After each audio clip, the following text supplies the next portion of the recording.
Hello Grégoire, comment tu vas? C'est Laetitia, ça va et toi? Écoute, ça va très bien. Écoute, je suis ravie de t'accueillir sur le podcast pour un nouveau concept sur le podcast. L'idée, c'est qu'on va du coup échanger pas mal de fois cette année pour suivre du coup le fait ton objectif et la réussite de ton objectif. Tu as déjà lancé un peu un challenge sur LinkedIn où tu parles de tes paris et donc chaque fin de quarter, on va se retrouver ici dans ce podcast pour parler, de ton objectif, où tu en es, surtout de tes paris, les paris que tu as faits, à quel point ils étaient bons, comment tu les as ajustés, ceux que tu as mis de côté. C'est ça qui est assez agréable chez Lemlist. Je vais te laisser présenter ta boîte, mais c'est que vous avez vraiment en fait, cet ADN de vous dire en fait chaque quarter, on a un objectif annuel et chaque quarter on le découpe et on va avoir des paris qu'on va aller jusqu'au bout et à la fin, tout le monde a la possibilité, du coup de faire ses tests et de se dire oui ou non on garde ou pas, ça fonctionne. Tout est vraiment bien, on va dire, suivi en termes de KPI, donc c'est agréable. C'est vraiment une boîte en France sur lequel on peut le faire et en plus, ce qui est super cool avec vous, c'est que vous êtes transparent. Donc j'ai conscience que je pourrais pas le faire avec toutes les boîtes, donc franchement merci Grégoire. Donc c'est une chance pour tout le monde. En tant que je rappelle le contexte, tu as été, account exécutif pendant un moment chez Lemlist.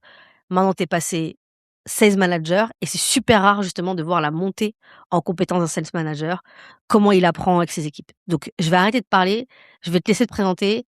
Est-ce que tu es prêt?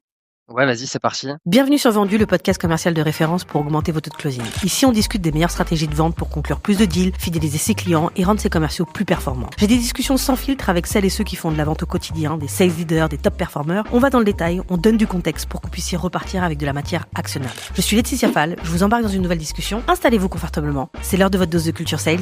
Bonne écoute. Bah déjà, trop content de revenir du coup sur le podcast parce qu'on en avait fait un ensemble effectivement il y a à peu près 2 ans, Ouais. où du coup, ça faisait 1 an que j'étais chez Lemlist à ce moment-là.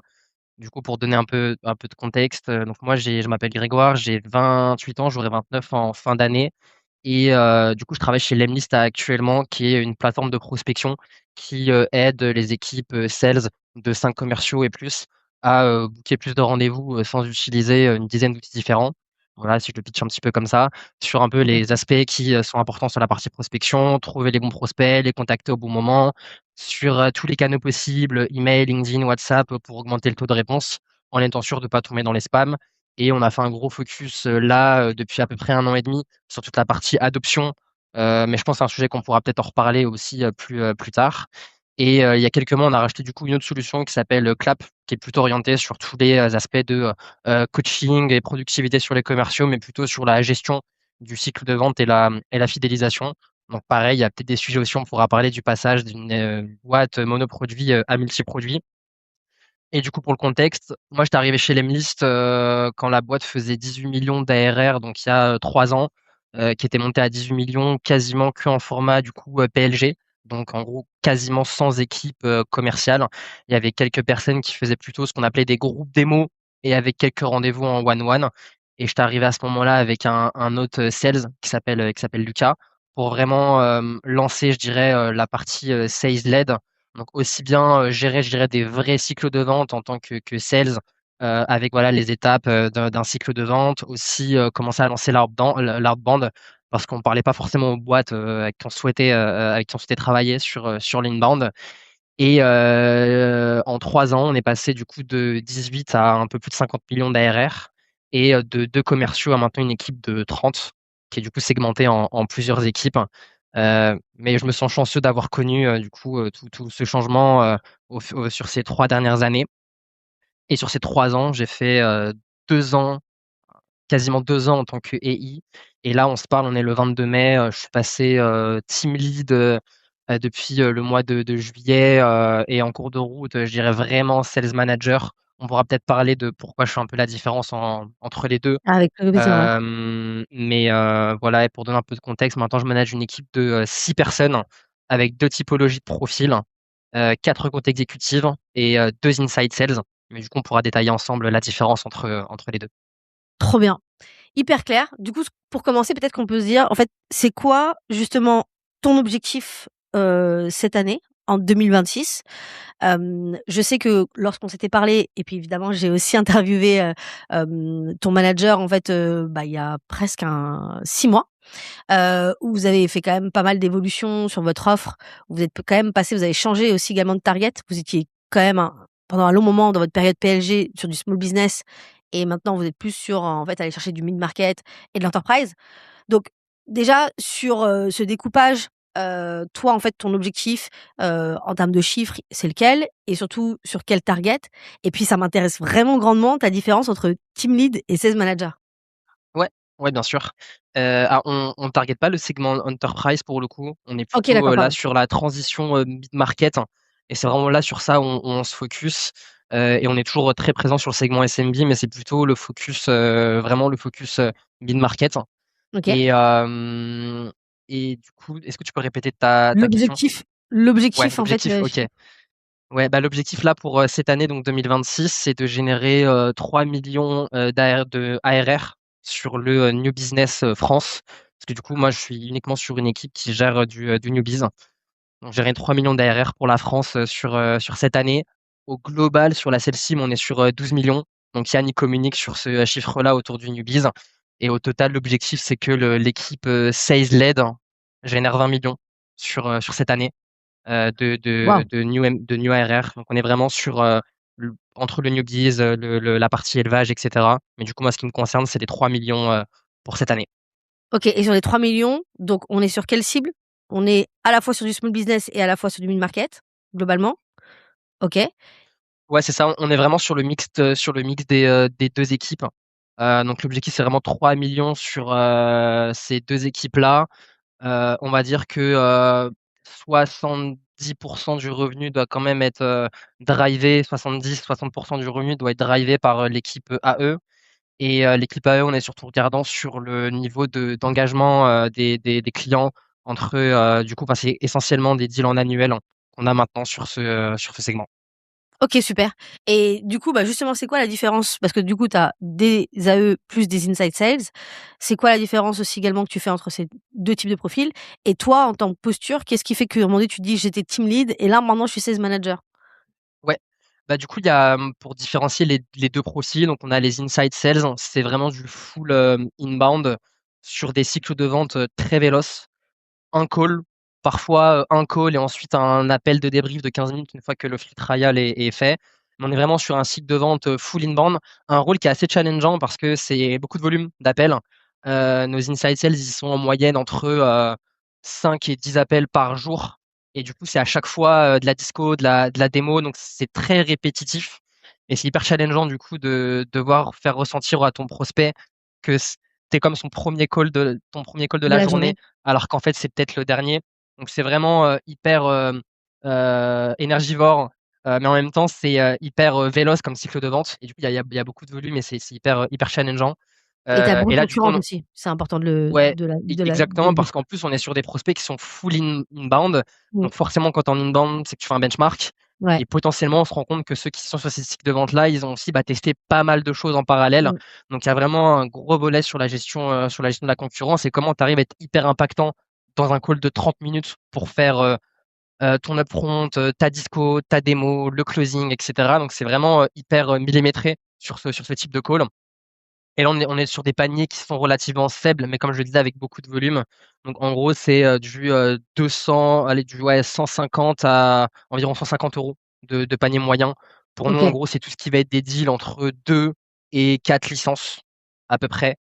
Et en parallèle, du coup, il y a les équipes côté exécutif qui, eux, ont plutôt un mix entre, du coup, de l'inbound et en parallèle, ils doivent aussi générer leur propre pipe avec de l'outbound et on a depuis quelques mois aussi lancé une motion partnership qui là, quand je vois, commence à porter ses fruits aussi, dans nos Dash. OK. Donc effectivement 2 équipes qui gèrent des paniers moyens différents avec, des enjeux différents. Effectivement, quand on a l'outbound, on a beaucoup moins cette dimension concurrence, mais on a justement cette dimension d'embarquer la personne sur le fait qu'elle doit changer ses process actuels. Du coup, on a bien le cadre. Toi aujourd'hui, donc tu manages ces équipes-là. On va se dire concrètement, tu as parce qu'on a parlé quand même de bilan, tu l'as partagé sur Q1 du coup, sur ces 3 millions. Tu as généré combien de chiffre d'affaires? Alors du coup, j'ai fait plutôt le calcul à là où on en est au 22 OK, mai, vas-y, go. si tu veux. Vas-y. Ouais. Donc là, en gros, j'ai regardé sur le donc objectif 3 millions sur cette année. Là, au 22 mai, on est environ à un peu plus d'1 million d'ARR. Donc on est à 38 d'atteinte de la target, pour l'instant sur le 22 mai. On a eu un très, très beau, Q1, 211 sur janvier, 142 sur février, 154 sur, mars et 163 sur avril. Donc, ouais, le début d'année a été vraiment, florissant et du coup, gros challenge aussi pour, garder la même, traction sur, le reste de l'année et là, va y avoir du challenge dessus. Petite interruption avant de reprendre. Si vous écoutez Vendu pour améliorer votre performance commerciale, vous allez adorer Closing OS. C'est une formation en ligne que j'ai créée, qui est pensée pour les commerciaux et les fondateurs qui veulent dépasser leur objectif en vente, même dans une économie en crise. C'est un programme complet pour maîtriser tout le cycle de vente, de la discovery jusqu'à la signature, que j'ai découpé en micro-leçons pour que vous puissiez piocher ce dont vous avez besoin, quand vous en avez besoin. Alors, c'est uniquement des enseignements qui sont tirés de mes 10 ans d'expérience terrain, avec des techniques testées et validées dans le marché actuel, auprès de clients comme France Télévisions, Payplug ou Eskimos. Si vous en avez assez de perdre des deals qui semblaient bien partis, ce programme a été conçu pour vous. Je vous laisse en apprendre plus sur Closing OS à l'adresse formation.vendu.fr. Le lien est aussi en description du podcast. Allez, on retourne à l'épisode du jour. Ok, alors maintenant qu'on a parlé chiffres, parce que c'est rare, aujourd'hui les équipes qui performent voire subperforment, parce que là, vu les chiffres que tu as donnés, en fait chaque mois, vous dépassez la target. Je sais que la raison pour laquelle vous dépassez la target, c'est pas du tout, alors du coup, je renvoie pour ceux qui voudraient être curieux après cet épisode à regarder l'épisode que j'ai fait il y a 6 mois avec Yann. On n'est clairement pas, sur une équipe qui, on va dire, ne se challenge pas sur le chiffre d'affaires qu'ils font. Au contraire, ils vont toujours aller chercher un chiffre d'affaires qui est déjà ambitieux. Donc quand on surperforme vraiment. Hem, la question maintenant, c'est derrière tout ça, derrière ces réussites-là, qu'on rentre un peu deep sur, du coup, les choix que tu as fait à décembre, parce que ça commence déjà en décembre, décembre 2025 pour arriver à ce niveau-là. Ouais, enfin, que les choix, ils ont même commencé, plus tôt, hein. Même bien avant, mais ouais, du Ouais, coup, c'est je dis ça, hein. décembre Moi, tu vois, pour pour être rapide. je suis passé du coup, je suis passé team lead en juillet. OK, Et pourquoi je fais la différence entre team lead et sales manager? Parce qu'à ce moment-là, j'étais encore, beaucoup dans les deals en perso avec, vraiment bah, voilà, des deals que je continue à animer de mon côté et à ce moment-là, j'avais pas une équipe de 6 personnes, j'avais plus 3-4 personnes OK, à ce moment-là et je pense que c'était la période la plus compliquée, la OK. période de juillet à novembre. Je pense que c'était le plus On entend compliqué. ton genre, en fait, ça fait on a l'impression que tu as pas envie de te souvenir de cette période. Non, non, bah, en fait, fallait passer par là et enfin, tu me dis si c'est intéressant pour toi Ah, qu'on mais c'est démarre super peut-être intéressant parce que moi, je de pense là? qu'il y a beaucoup de gens qui ont besoin de savoir, en fait, quand on commence justement, il y a très peu de contenu sur, c'est pour ça que je veux le faire, c'est Ouais, ce passage entre account exécutif et sales manager ou team lead, peu importe, tu prends des gens, en responsabilité, on a l'impression que, voilà, parce que toi, tu clairement, on l'a pas dit, mais je le dis, tu es un des meilleurs sales que je connais, en tout cas, dans la place française. Tu un top performer et cetera, donc il y a souvent justement en plus cette croyance de: «Ah, c'est pas parce que tu es un top performer que tu vas être un bon manager et cetera». Par contre, on dit toujours: «C'est pas forcément la suite logique». Il peut y avoir d'autres alternatives, mais en vrai, dans 90 du temps, c'est la suite logique, quoi, d'aller chercher une équipe et du coup, voilà, donc pour moi, je trouve qu'il y a pas assez de contenu là-dessus, donc ça m'intéresse justement de dire: qu'est-ce qui fait que ça a été dur et comment tu l'as dépassé? C'est vraiment, je pense, un des sujets, qui peut intéresser, pas mal à la fois de jeunes managers, mais à la fois aussi également de VP sales qui recrutent des team leads et des sales managers, mmh, pour en fait accompagner leurs futurs recrues, quoi. ouais. Bah, déjà, tu mets un peu la pression, je pense pas être le meilleur sales de la place Non, moi, parisienne, pour mais moi, tu es la meilleure je sales, prends mais tu peux le pas le dire je prends toi-même, le parce qu'il faut que ce soit compliment, d'autres personnes qui le disent. ça fait plaisir. Mais effectivement, enfin, et le passage vers le rôle de team lead ou manager, c'est pas toujours la voie royale effectivement quand tu es sales et il y a toujours un peu les 2 façons d'évoluer dans ton rôle.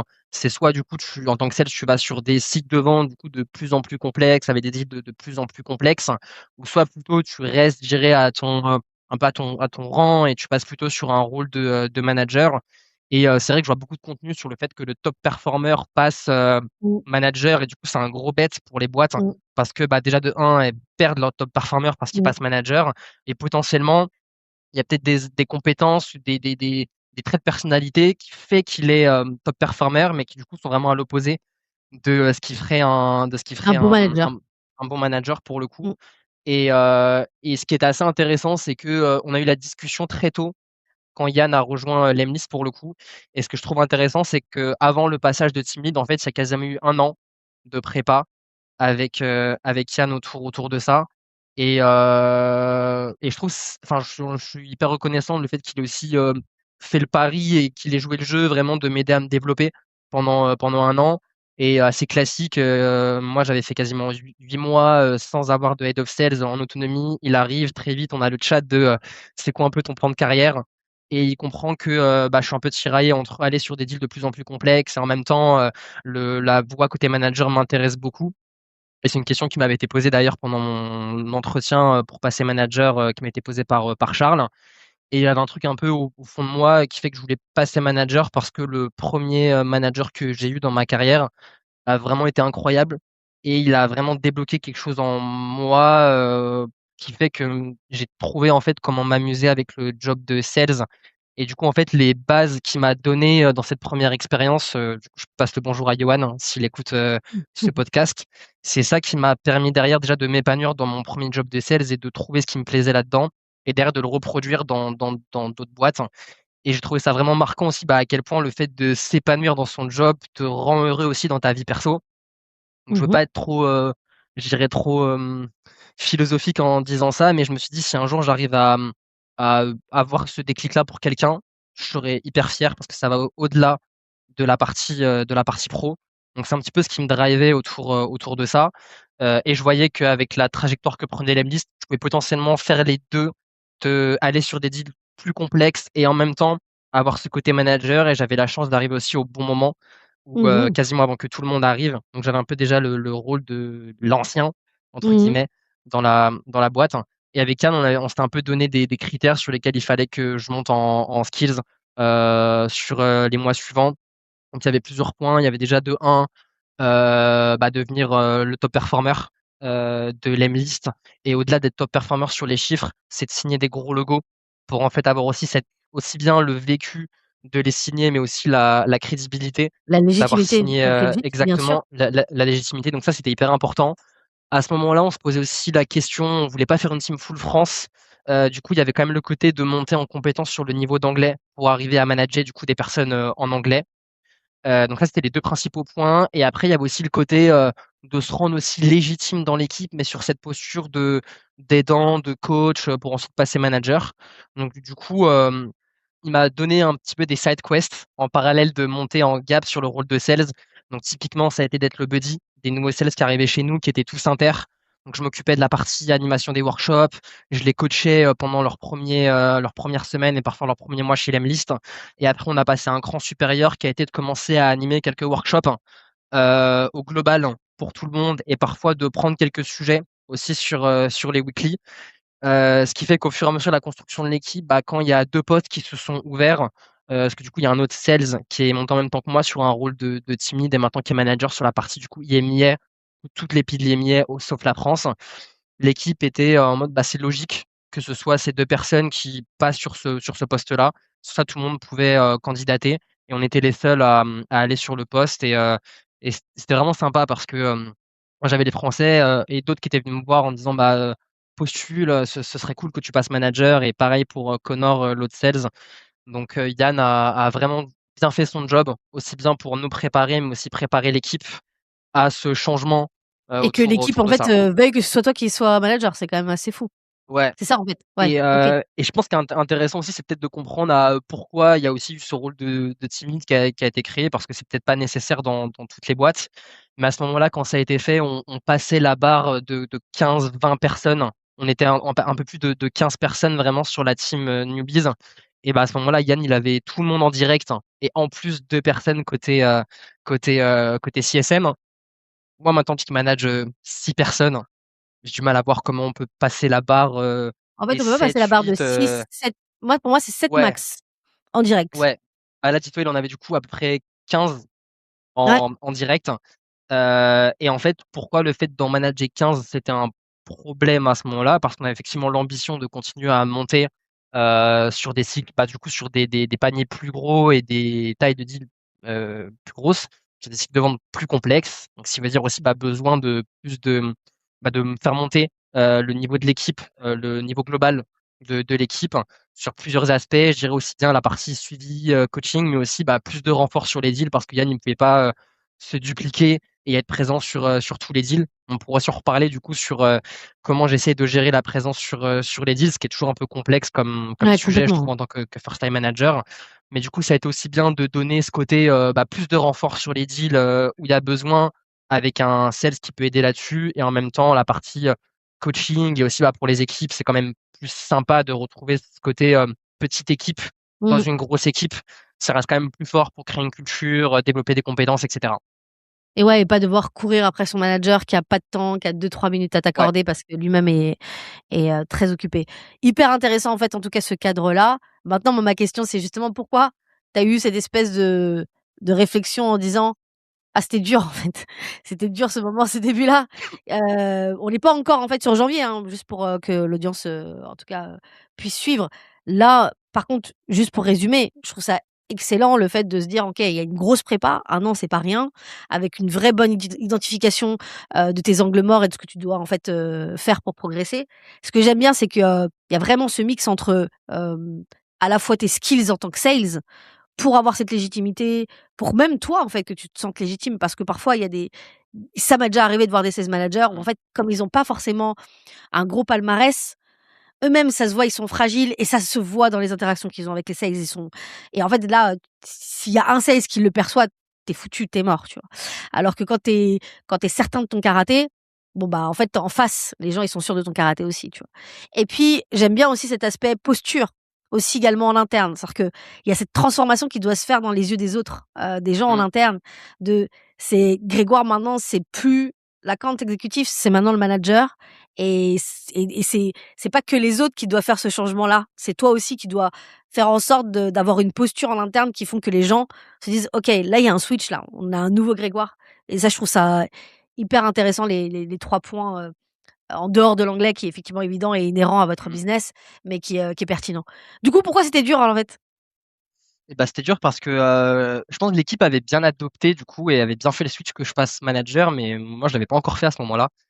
Et en OK. fait, j'essayais d'être sales et en même temps de faire du management.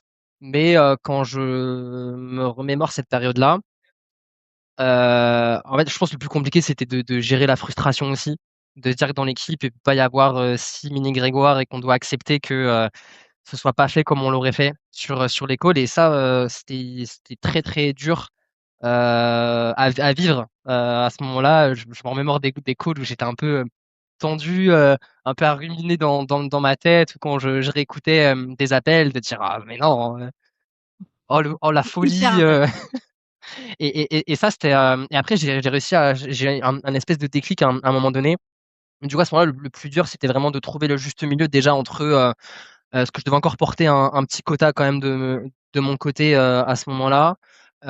Mais j'avais pas la pression du quota, c'était plus j'avais l'habitude d'être dans les deals et de gérer le deal. Du coup, j'essaie d'être partout, de gérer mes deals, d'être dans les deals des sales, du coup, d'être dans leurs calls. Et je me suis rendu compte que quand j'étais dans leurs calls, je pilotais trop de choses. Et au final, il y a eu un effet où des sales qui étaient habitués à gérer des deals commençaient à se reposer sur moi pendant les calls. Du coup, il y a eu un peu un effet, boule de neige où ça me rajoutait encore plus de taf. Et en parallèle, il y avait, encore ça va, on ne demande pas énormément de choses côté reporting et cetera. Donc, il y avait quand même des recrutements à gérer, l'onboarding de nouvelles personnes aussi que je recrutais dans l'équipe. Mais j'essayais en fait d'être partout. Et j'avais fait le switch dans ma tête que c'était pas forcément à moi de signer les deals. Et pour moi, c'était important que ce soit un succès de l'équipe. Mais j'avais pas intégré que, ils pouvaient closer des deals sans moi à ce moment-là, ce qui était ridicule, je pense. C'est nécessaire En fait, peut-être c'est pas pour ridicule, certains, en fait, on est tous passés mais par là, même c'était moi, ouais, on est passé par là. et En fait, moi, c'est c'était le compliqué à gérer ce sujet-là, hein. pour moi, c'est le truc le plus compliqué, mais il y a aussi une question d'ego, en fait, dedans. En fait, pendant des années, tu as existé que par rapport à ta performance et ton chiffre d'affaires et switcher, en fait, en disant: «OK, là, maintenant, j'existe pas par rapport à moi, ce que je signe». En fait, on s'en fout de ce que je signe. La direction s'en fout de ce que je signe. C'est est-ce que mon équipe est capable de signer et d'aller chercher autre chose? C'est 2 objectifs différents, en fait et donc c'est pour ça, d'ailleurs, que parfois, je fais la petite blague à des founders, tu vois, qui vont dire, «Oui, mais moi je comprends pas pourquoi mon équipe, elle arrive pas à faire ça. Moi, quand je prends mon call, je fais ça». Et à chaque fois je suis en mode genre: «Non mais attends, c'est une chose d'aller, closer un deal ou discuter avec des gens et cetera et c'en est une autre avec une équipe». Parfois, toi tu as choisi probablement une grosse partie des gens, mais il y a plein de gens qui choisissent pas leur équipe quand ils prennent leur job.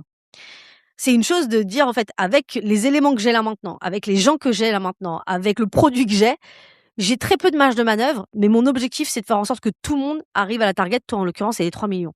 C'est pas toi qui dois faire Ouais. les 3 millions, c'est d'autres personnes et en fait, c'est ce lâcher prise là qui est extrêmement difficile parce que tu es toujours en maîtrise, en fait. Pendant des années, c'était toi qui avais ton pipe, tu devais bien lire ton pipe. En plus, quand tu es bon, bah, en fait, limite, tu arrives à projeter ce que tu vas faire en quarter, quand tu es quand même à un certain niveau. Donc en fait, tu es en maîtrise de tout. Ton manager, il te dit, Ouais, c'est en fait, c'est ça et c'est ça, je ça, l'avais intégré que c'était pas à moi d'être le héros de la team et de signer les deals, mais exactement. c'était le côté, j'ai peur qu'eux soient pas en maîtrise sur les deals et qu'on rate des meetings, on rate des deals et c'était plutôt ça ma peur. Mais en soi, que ce soit moi qui signe le deal ou pas, non, au contraire, pour moi, c'était important que ce soit eux qui les signent parce que c'est l'objectif.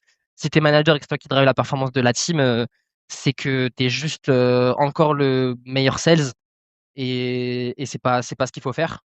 En tout cas, je pense dans des contextes de boîte, Mais ça par dépend. contre, À je ce pense qu'il moment-là, je faut le fais dans accepter que tu vas c'est plus toi le meilleur sales et que c'est un autre métier ouais, complètement et je pense qu'en fait, c'est important ce que tu dis parce que c'est un autre métier.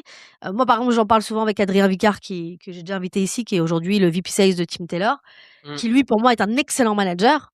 Il adore gérer des problèmes. Une fois, je me souviens que j'étais partie, à Marseille, j'avais bu un café avec lui et je lui ai dit: «Tu sais, moi, j'adore closer des deals». Je lui ai dit: «Moi, parfois, même quand j'étais dans des situations de manager, j'adore closer des deals complexes et cetera. J'adore cette adrénaline». Et en fait, je voyais bien que lui est probablement un meilleur manager que moi parce que lui, il me dit: «Tu sais, mmh, quand le matin à 9 heures et j'ai une sales qui vient me voir et qui me dit: "J'ai un problème", il est tout content». Alors que moi, je me suis rappelé moi, quand j'avais quelqu'un qui venait me voir à 9 heures, 9 h 30, après j'en ai un autre à 10 heures. Après j'étais pas contente, tu vois? Genre ça me tendait un petit peu, quoi. Donc c'est vraiment ouais. 2 métiers différents et je trouve que ça c'est vraiment bien que tu mettes le point là-dessus. Justement, On pourra en parler d'ailleurs de ça, de la partie un peu, enfin, en fait, tu es un gestionnaire de problèmes, en fait. Tu es ouais, c'est ça et pas un j'essaie de un bosser un sales. peu là-dessus, sur quand même dans les meilleures conditions pour aider l'équipe. Mais il y a un point que tu as dit sur la partie, est-ce que tu veux être le meilleur manager ou le meilleur sales? Quand je suis passé manager, je savais pas et je sais pas si je pense que je l'avais dit à Yann ou en tout cas à ce moment-là, moi je m'étais fait, enfin ils ont été super bons parce qu'ils m'ont aussi pris une coach pour me faire accompagner sur les Trop premiers bien. mois. Coach externalisé où on se voyait à peu près, 1 fois par semaine et après on passait sur les 2 semaines. On m'a du coup donné pas mal d'outils, heu, pour, le rôle de manager et du coup c'était sympa aussi d'avoir un point de vue externe. Donc Adeline Lecluse, grosse dédicace parce que Trop c'était bien. vraiment Bah oui, je cool la connais en de plus, se faire accompagner je par je la Adeline qui est connais. maintenant, Trop bien. Head of Sales Ouais. chez Hublot Ouais. et elle a vraiment Elle est été top passée sur, aussi déjà dans ce podcast-là, donc ça prouve que ah voilà. je l'avais pas écouté pour le Si, si, coup, elle est déjà passée ici, ouais. et super accompagnement et en fait, moi, quand je suis passé manager, je me suis donné un peu une deadline de je me laisse 1 an pour voir est-ce que, je vais être manager ou est-ce que je vais être sales et ma peur à ce moment-là, c'était de me dire: «Bah, je considère pas que je suis encore on top parce que j'ai encore plein de choses à apprendre, sur la gestion de vente mid-market ou même encore aller, plus loin». Ça m'intéressait d'aller sur des cycles de vente plus complexes. Je me suis dit: «Bah là, est-ce que je vais pas rester bloqué aux sales de, aujourd'hui?» Et au final, je me rends compte que j'arrive quand même à continuer à monter en niveau sur la partie sales, même en étant manager. Donc je suis quand même rassuré là-dessus et pour l'instant, je continue à me projeter sur le rôle de manager. Donc ça, c'est assez cool. OK, donc cette phase difficile, tu la passes. On arrive en janvier. Bah, du coup, en janvier, ça se passe bien. Les chiffres sont bons. C'est quoi justement les leviers que tu as mis en place, que tu penses en fait avoir mis en place, qui t'ont permis justement d'atteindre ces objectifs-là? Ouais, bah, dans les leviers, ça a été aussi de reconstruire une équipe, OK, parce que du coup, moi, les 3 personnes que, j'ai eues en management quand je le suis passé, je les ai plus eues au bout de bah, là, en janvier. OK, Il y a une personne qui voulait, changer de boîte pour des raisons de changer de pays et cetera, donc elle est partie vraiment pendant l'été au moment où je suis passé manager. J'ai hérité du coup de 2 anciens sales en septembre. Une qui a changé d'équipe en janvier parce que ça faisait plus sens qu'elle aille dans une équipe IMIA. Moi, j'ai plutôt la reco, je voulais plutôt faire une équipe full France pour justement jouer sur, les 2 équipes, Inside Sales et AI. Du coup, je suis le seul qui gère les 2 équipes en même temps. Je trouvais qu'il y avait des OK. points à faire intéressants entre les 2. Et ça faisait partie d'un des paris que j'ai voulu faire sur cette année et mon autre acolyte, qui avait commencé l'aventure en même temps que moi, du coup, il nous a, quittés en fin d'année pour partir sur un autre projet perso. Du coup, j'ai OK, quand même dû gérer une situation où, là, ma, sales la plus ancienne, date de septembre. Et juste une OK, situation que j'ai dû gérer un départ, de quelqu'un de l'équipe, plutôt d'un non-fit, une erreur de recrutement de notre part. Sujet qui OK. est pas facile en tant que jeune manager aussi Surtout de quand tu gérer des commences, ouais. situations, Ouais. difficiles. Donc là, je dirais ma 16 la plus ancienne, elle a même pas un an de boîte. OK. Elle nous a rejoints en septembre, et j'ai eu, 3 nouvelles personnes qui ont rejoint l'équipe depuis janvier. OK et malgré tout, tu as réussi à surperformer. Est-ce que c'était des personnes qui étaient déjà sales avant? Est-ce que c'était des full juniors? C'est toi qui les as choisis à 200? Quels ont été tes critères? C'est beaucoup de questions, Ouais. mais Sur les 2 inside sales, on a, du coup un qui est un ancien stagiaire, qui avait, été excellent, et c'était un peu le pari de c'était le premier vraiment, vraiment le vrai inside sales sur la France. Il a fait un stage chez nous et on l'a converti en CDI et j'ai pris un deuxième stagiaire, qui a commencé chez nous en février, sur ce même rôle. Le ramp up s'est hyper bien passé, sur les 2, donc eux vraiment ça carbure. Donc on est vraiment sur des postes sales, junior, et pour eux, c'est hyper intéressant parce que ça leur permet quand même de goûter à du closing et à du cycle de vente, complet avec de la disco, de la démo. Et le pari que j'ai fait en faisant le mix des 2 équipes, c'est qu'ils font un peu de BDR pour les accounts OK, exécutives. Du coup, ils participent à une session de prospection collective par semaine pour booker des rendez-vous pour des EI. Ça a plus de sens qu'ils fassent du cold call pour booker des rendez-vous sur des, plus gros paniers pour le compte des EI. Mais du coup, les EI en parallèle doivent aussi faire de la prospection. Et sur les 4 autres sales, on est quand même sur des profils qui ont, déjà de l'expérience, dans le monde du SaaS et sur des rôles DI. J'attends de voir si un jour on pourra peut-être changer ça, mais je sais que moi, c'était un truc qui m'avait un peu, embêté quand j'avais voulu faire le switch de, ESN à SaaS, c'est qu'on me demandait toujours forcément d'avoir un background côté SaaS ouais, pour intégrer, une boîte, sinon il fallait que je passe sur la case BDR. On reproduit ce schéma-là aujourd'hui parce que, on n'a pas, moi j'ai pas l'expérience aussi en tant que manager de, je pense, onboarder quelqu'un, vraiment et de lui apprendre, gérer tout le job et l'écosystème, et aussi on s'achète, bah, du temps de ramp up, de prendre des personnes, qui ont ce background-là. Donc là, on est à minima avec des personnes qui ont, 3 ans d'expérience sur, du cycle de vente complet. OK. D'accord, donc déjà des gens qui sont déjà alors du coup, ça veut dire parce que juste pour l'audience, c'est pas parce que tu as des profils qui sont déjà de l'expérience que ça va fit en fait avec, une boîte. Souvent, on voit des gens qui ont été très bons dans une boîte, qui reviennent dans une boîte et on comprend pas pourquoi ça marche pas. L'onboarding est forcément très central, dans cette réussite-là.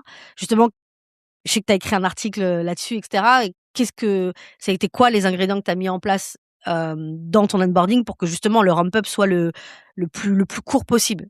Tu peux définir, peut-être qu'il y en a certains, je pense que tout le monde, ceux qui écoutent le podcast savent ce que c'est ramp up, mais peut-être définir, et c'est quoi le ramp up en fait acceptable chez Lemlist? Ouais, bah, du coup, ouais, c'est vrai, le ramp up, il y a la partie plutôt chiffrée où c'est Ouais, la montée du quota au fur et à mesure des mois. Chez nous, le ramp up, il dure, 4 mois, et dès le premier mois, le sales, il doit quand même générer, enfin, il doit générer 500 de MRR, et sur le quatrième mois, il est entre 4 500 et 5 000 en fonction de son niveau de seniorité. Donc là, je parle en MRR, et le ramp up, on parle aussi, bah, de la période plutôt de montant en compétences au fur et à mesure des mois. Et je dirais, je me suis vraiment pas mal concentré sur, ce premier mois d'onboarding, où du coup, j'ai eu mes premiers sales onboardés en septembre.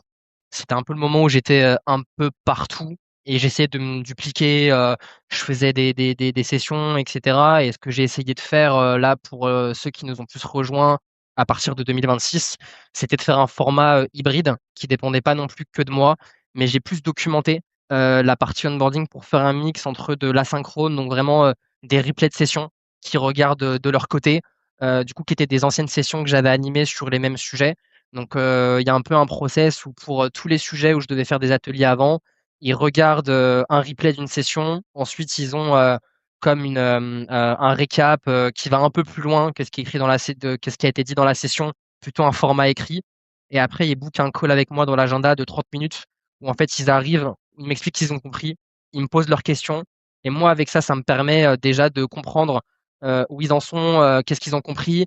Et ce qui est assez intéressant, c'est que, j'ai des niveaux de discussion sur ce type de format, qui est parfois du coup, plutôt sur la première ou deuxième semaine du sales, qui étaient, je pense, des discussions que j'avais eues au bout du premier mois avec les autres sales, Mmh. du fait qu'ils aient pu digérer le contenu avant. Donc déjà, un moi, ça évite le côté répétitif. Eux, ça leur permet d'être plus autonomes et c'est aussi la culture qu'on a, le côté, il y a des choses en asynchrone, en autonomie et attends pas qu'on te prenne par la main, pour te montrer non plus, tout ce qu'il faut faire. Et en gros, j'ai plutôt essayé de construire un système d'onboarding qui me rend pas toujours, nécessaire à toutes les étapes pour aussi me libérer de la bande passante. Parce que moi, mon enjeu à ce moment-là, c'était aussi, bah, comment je peux offrir la meilleure expérience d'onboarding à un sales sans impacter le suivi, ou le temps que je peux allouer aux autres personnes de l'équipe qui ont Ouais, besoin de pour pas moi créer sur un leur deal. déséquilibre, en fait. Voilà, Ouais. exactement et que c'est comment l'onboarding ne crée pas un trou pour moi sur 2-3 semaines, par exemple, sur ce mois-là. Parce que, bah, l'onboarding, OK, il est là, mais en même temps, les targets, elles augmentent. Donc je peux pas me substituer, sur, les sujets qui restent importants. Donc il y a eu un peu ce sujet-là et là, ce qui était assez sympa, j'ai essayé de, en collaboration du coup avec Lucille qui est, en Ops et Enablement chez nous. J'avais une conviction que, le format était aussi hyper important, de créer du contenu que les sales avaient envie de consommer. Donc on a créé une plateforme, entre guillemets, une plateforme d'onboarding sur Lovable, qui reprend un peu le format e-learning, ce qui fait que les sales ont vraiment une plateforme interactive qui leur donne aussi envie de consommer le contenu et d'y revenir. Et voilà, c'était comme conviction qu'aussi il fallait marketer un peu le contenu pour qu'il soit consommé. Je pense que c'est quelque chose qui te parle bien, toi qui fais du contenu du coup sur Complètement. LinkedIn. Et j'ai un peu la même conviction en interne où, faut pas avoir des, documents qui font 10 pages, mais comment tu fais plutôt des snippets et tu les marketes bien, tu les organises bien pour que tes sales puissent les utiliser. Et ça a posé des bonnes fondations aussi pour notre, sales playbook, qu'on a réalimenté, depuis ces derniers mois grâce à ça. Trop bien, hyper intéressant. J'aime bien cette logique de marketer du contenu interne pour que les gens le consomment parce que le nombre de sales playbook, en fait, on va se regarder qui ne sont pas consommés par les sales, il y en a plein. On a juste à voir en one to one, mais tu avais pas vu ça? Ah non, je savais pas que ça existait. Ça, c'est la phrase, classique qu'on entend de toutes les équipes. Hyper intéressant. Moi, maintenant, il y a une question qui m'intéresse. Tu as dit, au départ, ce qui a été très dur pour moi, c'est de faire en sorte de pas attendre à ce que j'ai des sales qui soient des mini Grégoire. Donc comment justement parce que ça, c'est l'erreur que j'ai fait, que tout manager a fait et que parfois on a des Roland, on dit: «Je comprends pas, mais en fait, tu devrais faire comme ça» et alors que en fait, c'est encore une fois se lâcher prise, de faire en sorte de laisser les gens, faire comme ils veulent faire avec un cadre. Comment tu as justement j'imagine que l'onboarding t'a beaucoup aidé, mais comment tu réussis justement à laisser une part bah, d'autonomie en fait à tes sales, Mmh. tout en quand même cadrant parce que faut aussi se le dire, tu as closé je sais pas combien de deals, tu connais la boîte et donc tu sais globalement là où en fait, c'est pas, de la performance individuelle, c'est en fait, Mmh. il y a un cadre à suivre, quoi. Je pense la première étape, c'est déjà d'en prendre conscience et il y a eu plusieurs aspects qui m'ont fait réfléchir. Bah, déjà de un, Yann, il m'a quand même challengé, pas forcément là-dessus, mais plutôt sur, voilà, je faisais un peu les retours de ouais, il voyait que j'étais un peu, débordé, j'essayais d'être sur tous les fronts et cetera. Il dit: «Bah, voilà, on ouvre ton agenda» et j'ouvrais mon agenda et je me rendais compte que, ouais, j'étais dans beaucoup de calls. Donc déjà, c'est le premier point. Le deuxième, j'ai vu des sales qui avaient pas forcément, régresser en termes de niveau, mais ou des situations où avant, je pense qu'il les gérait très bien, bah, là, se reposait beaucoup sur moi pour, les gérer. Ça a été le deuxième warning un peu là-dessus et en vrai, concrètement, ça a été aussi des feedbacks, de l'équipe, qui a Mmh. été, voilà, certains, ils ont un peu levé le drapeau en disant: «Bah, écoute, enfin, c'est un peu trop». C'est un peu trop et j'ai vu des signaux un peu de, voilà, de celles qui me disaient: «Voilà, je limite, j'ai l'impression que je suis plus bon. Avant, je pensais que j'étais bon et là, j'ai l'impression que je suis plus bon» et je sais que, bah, le rôle du manager, c'est quand même de rendre ses équipes, bah, dans un climat de confiance et qu'elles aient Mmh. envie de tout défoncer et là, j'avais l'impression que, bah, ça, je l'avais cassé, en fait, à essayer d'être vraiment, dans le feedback, dans l'envie de faire mieux et en fait, bah, parfois, trop, bah, trop, c'est trop. Donc Mmh. ça, ça a été le premier point et j'ai aussi une prise de conscience où, je me suis rappelé quand Yann, il est arrivé chez nous et je lui ai dit, hein: «Mais comment tu as fait pour un peu encaisser des trucs ou ne pas rebondir sur des choses?» Il disait: «Bah, en fait, quand je vois que ça il y a des choses qui roulent, écoute, on se concentre sur l'essentiel, sur vraiment ce qui est important» et je pense que c'était vraiment de choisir les combats et du coup, c'est ce que j'essaie de faire, maintenant voilà, quand il y a un truc, j'essaie de moi-même me poser la question: «OK, est-ce que c'est vraiment important? Est-ce que c'est capital?» et c'est là aussi les exercices en me faisant coacher avec Adeline, m'ont aidé. C'est que, bah, quand tu fais un feedback, il faut aussi, sélectionner et je me posais la question de, au-delà de faire le feedback sur le call, c'est quoi le message que je veux faire passer derrière le feedback et qu'est-ce que j'attends comme next step ou changement derrière? Je me concentre d'abord sur ça et ensuite je vais, du coup structurer et orienter mon feedback, par rapport à ça. Je dis pas que je le fais tout le temps maintenant, mais j'essaye plutôt d'appliquer cette méthode-là et forcément rien que de faire ça, ça me permet quand même de choisir, mes combats et de se focaliser quand même sur l'essentiel, hein, sans amener trop de sujets et pas faire un feedback sur, 15 points, quoi. Et l'idée, c'est aussi c'est plus digérable aussi pour, le sales en face, qui sait en fait sur quoi je dois bosser et pas se Mmh. retrouver avec 15, parfois tu as un peu le côté un peu, c'est trop. Du coup, je sais pas par quoi commencer et ça crée en fait une paralysie au final. Je pense qu'on l'a tous vécu en tant que manager, de vouloir tout changer dans un call en disant: «Mais il faut ça, ça, ça, ça» et pas te donner une orientation. Donc le côté sélection, c'est hyper important. OK, on pourrait parler des heures, mais le temps est compté et de toute façon, on va se retrouver pour faire un feedback sur le deuxième trimestre. Mais par contre, j'aimerais bien savoir en fait, du coup, janvier, février, mars, ça cartonne. Là, le avril et mai, on continue à cartonner. Hem, Toi, au quotidien avec eux, au-delà de la partie onboarding et cetera, bon, j'imagine que tu as tous les classiques, les one to one et cetera. Comment tu fais justement pour garder cette surperformance? Et j'ai envie de te rajouter une question parce que pour moi, tu vois, quand tu as une équipe qui performe chaque mois, il peut y avoir une Mmh. tendance parfois chez le sales, en étant une ancienne sales. Écoute, ce mois-ci, moi, j'ai fait 2 3 mois de super cool. Allez, ce mois-ci, je vais me reposer. Donc voilà, on va se dire les choses vraies. C'est ce qui peut se passer dans Ouais, ta tête. Ça veut pas dire que c'est ce que tu fais.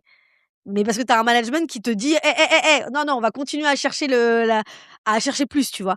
Mais voilà, donc 2 questions. Un, comment tu as réussi à faire en sorte au quotidien qu'ils surperforment, donc les one to one ou peut-être, les revues de call et cetera. On a déjà parlé de mmh, feedback, mais peut-être qu'il y a peut-être d'autres choses. Et puis surtout, comment tu fais en sorte que quand ils arrivent à la target, ils veulent quand même continuer à aller chercher plus haut? ouais. Déjà, il y a 2 points qui, je pense, sont importants dans notre contexte de surperformance et qui le justifient. C'est quand même de un, on a, enfin, je pense que la performance sales, elle dépend pas que du sales, mais elle est aussi impactée par, plein d'autres aspects, autour et on a un produit qui a, énormément évolué et surtout dans la bonne direction qui nous permet de closer les bons deals, sur, ces dernières années et ça reste Je quand le même un point qui confirme, il reste super a important parce que voilà, si tu as pas le bon produit, tu peux jamais closer, tu peux avoir le meilleur pitch, si le produit ne suit pas derrière, c'est KO.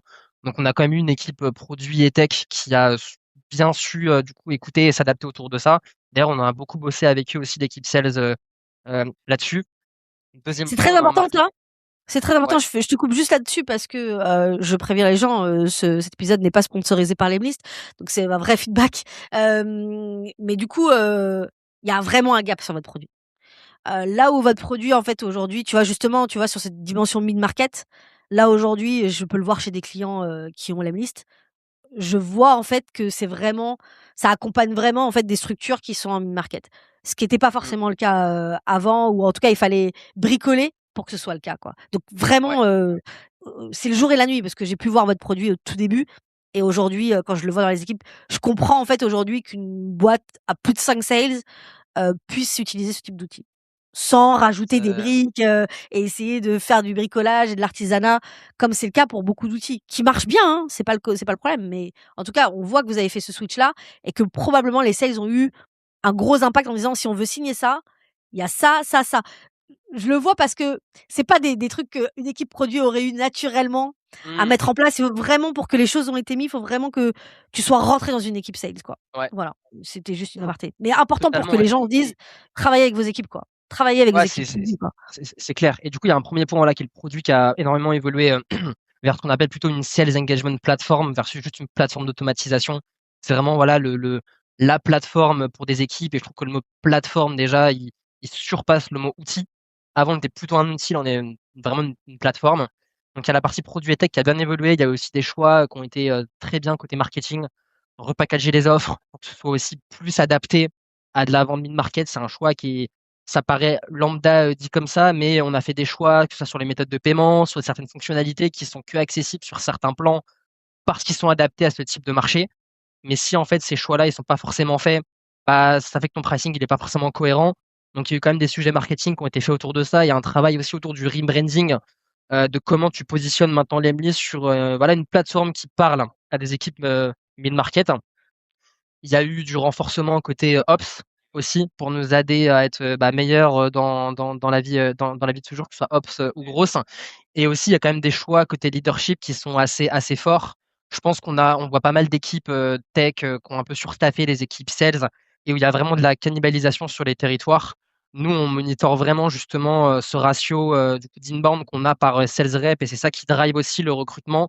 Donc on est aussi dans un contexte où, il y a un management qui est sain aussi dans le recrutement on n'est pas dans le surstaffing des équipes, mais vraiment dans quelque chose d'efficace, ce qui fait qu'on n'est pas, 15 sales, morts de faim sur la France.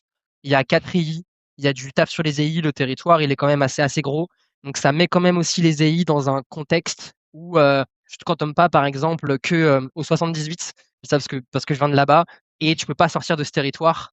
Là, il y a quand même, un champ des possibles qui est assez gros, pour que les sales, puissent s'amuser. Donc, il y a quand même un contexte global qui fait qu'on est dans des bonnes postures autour de ça. Donc ça, c'est le premier point où, je trouve qu'on a quand même, de la chance et j'ai de la chance en tant que manager de le vivre autour de ça. Et le deuxième, c'est que j'ai une équipe qui a, la bonne mentalité de base. Après, on les a aussi recrutés pour ça. C'est des choses qu'on a challengées pendant les périodes de recrutement. Mais typiquement, sur les 6 personnes que j'ai, c'est tous des fous de cold call et je dirais la plus grosse frustration de certains parfois, c'est juste de pas et ça c'est un enjeu aussi, c'est comment tu te libères du temps pour faire du call.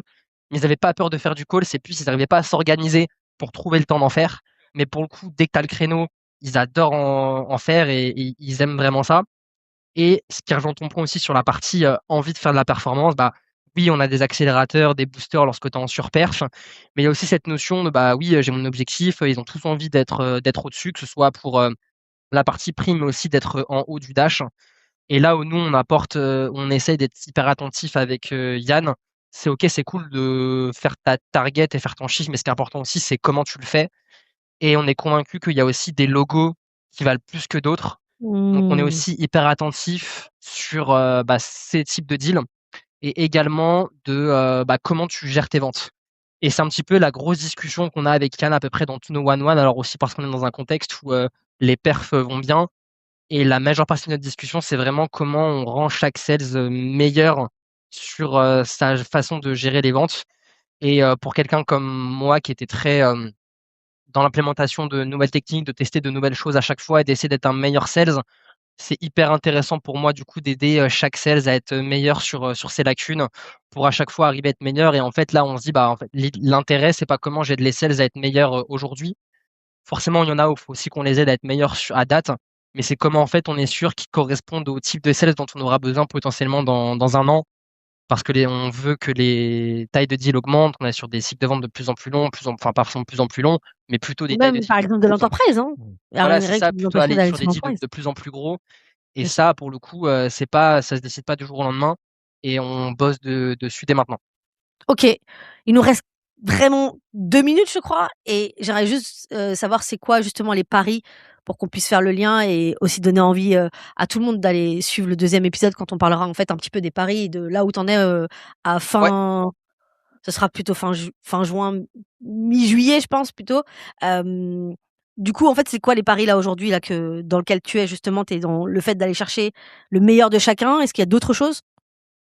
Bah, le pari du coup, c'est déjà la target en elle-même qui est, OK, qui est ambitieuse quand même par personne. Donc voilà, donc ça, c'est je dirais un peu la ligne directrice. Maintenant, ça a été, bah, qu'est-ce qu'on met en place en termes de plutôt de tactique, pour essayer de l'atteindre. Moi, mon premier pari, ça a été, bah, du coup, de mixer les équipes, inside sales et AI, au sein de la même équipe. Parce que déjà de 1, les inside sales et les AI sont sur Paris. Donc c'était aussi de recréer une culture un peu plus, au bureau. On fait toujours pas mal de remote, mais on a recréé quand même une culture au bureau pour s'en servir autour de ça. Et du coup, créer des OK, ponts entre les inside sales et les EI. Donc, ce qui est assez sympa maintenant, c'est que bah, comme tu as les inside sales qui bookent des rendez-vous pour les EI, donc ils leur donnent quelque chose. Parfois, les EI se retrouvent avec des rendez-vous dans leurs agendas en inbound qui sont pas forcément des deals sur lesquels ils devraient travailler. Bah, du coup, ils les renvoient aux inside sales. Donc, ils se renvoient des OK. choses entre eux et il y a un effet qui est vraiment bénéfique parce qu'ils envoient des deals pour les EI et les EI en même temps, ils libèrent leurs agendas pour se concentrer voilà, sur des deals qui sont plus importants. Donc ça, je dirais, ça a été le 1er pari. Le deuxième, bah, ça va être quand même, de maintenir, une croissance, au fur et à mesure des mois et bah, ce qui se passe, c'est que, on a quand même recruté plus de sales que ce qu'il y avait, avant sur, la France. La part d'inbound n'a pas forcément augmenté en même temps que OK. la taille de l'équipe. Donc ça veut dire, bah, mettre en place une vraie motion, outbound chez, Lemlist. Ça peut paraître un peu bizarre de se dire que, les équipes sales qui vendent une plateforme de prospection ne faisaient pas d'outbound avant. Mais bon, c'est aussi une Ah question de contexte. vous avez une super brand, donc Voilà voilà, et c'est aussi, voilà une question de contexte, on était moins de sales, et cetera avec beaucoup d'inbound mais là du coup l'objectif, bah, c'est comment en fait un AI chez Lemlist, génère, 30 de son revenu, via l'outbound et je précise 30 de son revenu et pas 30 de son pipe. Parce que du coup vraiment je compte sur le revenu parce que l'objectif de la stratégie outbound, c'est vraiment de choisir les logos, qu'on veut cibler et forcément c'est les paniers plus gros et c'est ce que je trouve beau avec l'outbound, c'est que tu choisis avec qui tu parles, chose que tu as pas avec, avec l'inbound. avec de l'inbound et Complètement. c'est assez intéressant parce que, bah, je dirais qu'avant on était peut-être, enfin là-dedans on était quasiment, inexistant et là on est quand même sur un rythme où un AI moyen chez nous, book à minima 2 rendez-vous par semaine aujourd'hui, sur de l'outbound et on a certains qui ont des semaines, beaucoup plus grosses. Mais souvent pouvoir faire un focus sur, l'évolution de l'outbound autour de ça. Mais du coup, c'était aussi Complètement, de lancer, super une intéressant. culture, outbound autour de ça. Chose qui est assez ironique parce que j'ai pas forcément, si je suis honnête, masse d'expérience autour de l'outbound cold call, en tout cas. J'ai plus une expérience d'outbound, terrain lorsque j'étais en ESN et oui, je faisais aussi des séquences à ce moment-là. Mais, le cold call, c'est pas quelque chose que, je faisais énormément avant et ça reste un canal qu'on a quand même priorisé en plus de ce qu'on fait côté automatisé. Parce que je pense pas, qu'une équipe sales peut se passer du cold call aujourd'hui, Non, mais c'est plutôt, non. bah, c'est ce qu'on voit à nos clients. Comment tu priorises le call et en parallèle tu fais, de l'email, du LinkedIn, donc on bosse aussi avec notre équipe grosse autour de ça. Mais du coup, si je reprends un peu, les piliers qu'on s'était donnés, donc là, le deuxième, c'est vraiment de lancer et je dirais de continuer cette motion outbound qu'on met en place. Et le troisième, bah, c'est de, monter le niveau, global de l'équipe, que ce soit ceux qui sont plus seniors et ceux qui étaient, déjà là. Et là, ça se traduit plutôt, bah, effectivement par, signer des logos qu'on n'aurait jamais signés avant, augmenter le panier moyen et et le quatrième pari, bah, c'est passer d'une équipe monoproduit à multiproduit. Parce qu'officiellement, depuis le mois de janvier, les équipes sales Lemlist vendent du clap.